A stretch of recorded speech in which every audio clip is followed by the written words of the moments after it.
Hey guys, Anna and Dave back at Roseanne's kitchen table, and we're still breaking down the top stories of the year. And I wanted to go to the NSA on this one because they're probably watching us right now, right?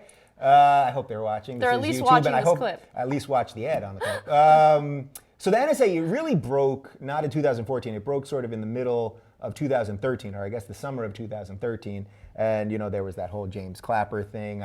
We don't wittingly spy as he was scratching his head, and we all knew he was lying, of course. But in a weird way, I think this story was actually inspiring this year, because I think people actually kind of woke up to what the government's doing, woke up to like having their own privacy actually attacked, woke up to a little bit of feeling the need to own their shit. So I think there was something kind of inspiring, as disturbing as the whole thing is, and it keeps leaking and we keep always hearing more stuff. Yeah, I mean, I wish I could agree with you, but I feel like people still don't take that massive violation of our freedom and our rights seriously. Yeah. Anytime you have a discussion about the Second Amendment, people are up in arms. Anytime you have a discussion about our privacy rights, you still have a huge chunk of the American population that says, no, it's for national security. It's not that big of a deal. I'm not doing anything wrong. So if the government wants to spy on me, who cares? Right. I can't stand those arguments, right? But they're still being made.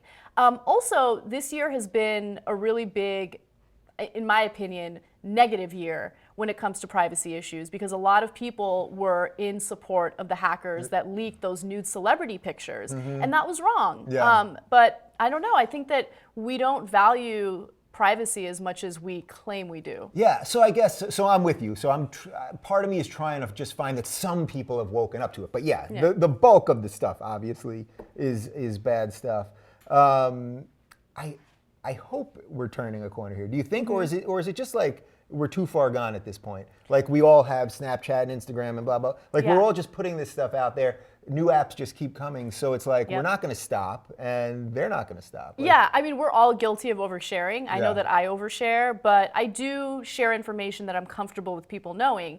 I'm not comfortable with the government spying in on what type of porn I watch, and I'm definitely not comfortable with them utilizing that as a tool of intimidation, which I think they want to do. If the government knows that they or have... do they just want us to have the fear of it? You know what I mean? Like I think they do. I think they do. I mean, if you know that the government is keeping a close eye on you, has all this data, has records of your phone conversations, they claim it's metadata. I don't believe that for a second. They know what kind of websites you're visiting. They have all this dirt on you. Yeah. Are you really going to want to be politically active? It sounds conspiratorial, but I don't think it's crazy. I mean, the government utilized this strategy when it came to these 6 Muslim individuals living abroad. They're like, okay, well, we think that they might be extremists. How can we discredit them? Yeah. Why don't we follow the type of porn that they're watching and spread that information to the people that believe in them? Right. And the same type of strategy could be used on American citizens. Yeah, it's endlessly scary. It's sort of, we're in like some sort of sci-fi future thing where we know it's happening, and it's like, what do we do at the same time?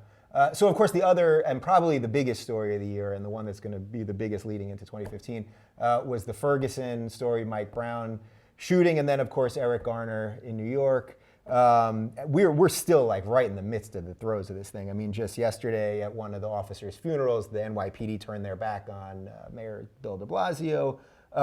It's a horrible story all around. And, it is. You know, the Garner one to me, like the Mike Brown one, at some level, I guess there still was some conflicting reports of what happened, and that's one of the things, because I don't trust anyone in the media anymore. I read all these stories, and I'm like, I don't know what to believe anymore. They say, oh, there was evidence of a fight, you know, like just all this stuff.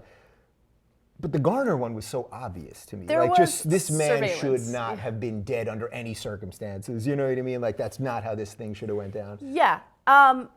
The Eric Garner story in particular really depressed me, okay? And one of the reasons why was because you did have surveillance, and you see this guy who's just pleading with the cops to leave him alone.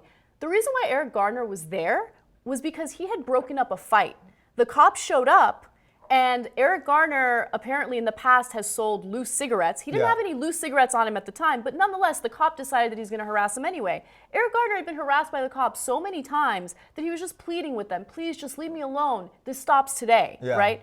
And the cop waited for backup, and then he puts him in a chokehold and he dies. And people will make the argument that Eric Garner was unhealthy and that's the reason why he died. No, what triggered Eric Garner's death was the fact that a cop felt the need to harass him after he broke up a fight and then put his ass in a chokehold until he died. Okay, so that's what the real issue is here. How does anyone watch that video and make any justification for what went down? And that's the thing that's made me depressed this year over doing what I do. Yeah. Sorry, I'm getting heated now. No, I right? hear you. I have to deal with that feedback, and it's like, really? Did we watch the same video? This is ridiculous. So that's an interesting place, I think, to go with this. Like so everyone watches the same stuff. And this is what I'm fascinated, especially on Twitter, where people watch the same videos, you know what I mean? They see the same things. And then everyone jumps on their partisan side. Yeah. And this goes in almost every topic that we talk about ever. Now, that's what I'm seeing. People ignore facts and truth, and they just they don't want to do anything that doesn't support their, presupposed notions or whatever. I know you try not to do that. I try not to do it, but it's hard to, it's really hard to do. We don't see any of that in the media, right? Or any real critical. I know a lot of people will disagree with this because there's this notion that I'm extreme in my views, but I'm really not. When I'm given evidence that states the contrary to what I believe, I will be the first to raise my hand and be like, you know what, I was wrong. I've done that with drug legalization. I've done that with prostitution. When we did the story of the European scientist who helped land a probe on a moving comet, I spoke out against a lot of feminists that were angry because he was wearing a shirt that had like cartoon women that were naked, right? And so a lot of people were shocked because they're like, but you're a feminazi. I'm not a feminazi. I use common sense when it comes to my commentary. Maybe sometimes people don't agree with me, but it's important to challenge your own viewpoints. Just because someone identifies as a feminist doesn't mean that they should call everything sexist when other feminists do. Do you agree with this feminazi? Let us know in the comments. What do you think of these stories, how we covered them, how the media covered them, all that good stuff. Comment and subscribe and all that good stuff.